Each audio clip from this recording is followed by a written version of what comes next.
பொது தேர்தலின் பின்னர் உருவாக்கப்படும் ஐக்கிய அரசாங்கத்தின் ஊடாக இனப்பிரச்சினைக்கான தீர்வு முழுமையாக எட்டப்படும் என தமிழ் தேசிய கூட்டமைப்பின் பாராளுமன்ற உறுப்பினர் எம்.ஏ. சுமந்திரன் இதன்போது குறிப்பிட்டார். அதிகாரத்தை பகிர்ந்துதான் நாட்டை ஒட்டுமைப்படுத்தலாம். அதிகாரத்தை ஒரு பக்கத்தில் ஒரு கட்டி வச்சுக்கொண்டு சென்டரில் வச்சுக்கொண்டு நாட்டை ஐக்கியப்படுத்த முடியாது. ஆகையினால அதிகார பகிர்வு என்றதுதான் இறுதியான அரசியல் தீர்வாக இருக்க முடியும். அதற்கான பேச்சுவார்த்தை ஆரம்பிக்கப்பட வேண்டும் என்று நான் சொன்னான். அதை நாங்கள் திரும்பவும் சொல்றோம். அரசாங்கம் அதில் உறுதியாக இருக்கிறார்கள். வரப்போகிற காலத்தில் பொது தேர்தலுக்கு பிறகு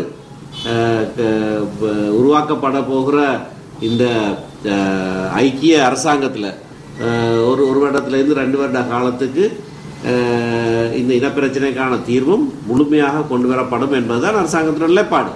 அது அரசாங்கத்தின் நிலைப்பாடாக இருக்கிறபடினால நாங்களும் அதை வரவேற்கிறோம். அதுக்கு எங்களுடைய ஆதரவை கொடுப்போம். அது அரசாங்கம் செய்து முடிக்கிறதுக்கான உந்துதலை நாங்களும் கொடுப்போம். ஐநா விசாரணை அறிக்கையை பிற்போடும் தேவை அமெரிக்காவுக்கும் இந்தியாவுக்கும் இருந்ததாக ஜனநாயக மக்கள் முன்னணியின் தலைவர் மனோ கணேசன் இதன்போது தெரிவித்தார். விசாரணை அறிக்கையை சமர்ப்பிப்பதை ஒத்திவைப்பது சம்பந்தமாக அமெரிக்க அரசாங்கத்துக்கும் இந்திய அரசாங்கத்துக்கும் தேவை இருந்தது. அந்த 2 அரசாங்கங்களுக்கும் நாடுகளுக்கும் இலங்கை தொடர்பாக சில ராணுவ அரசியல் கேந்திர தேவைகள் இருக்கின்றன.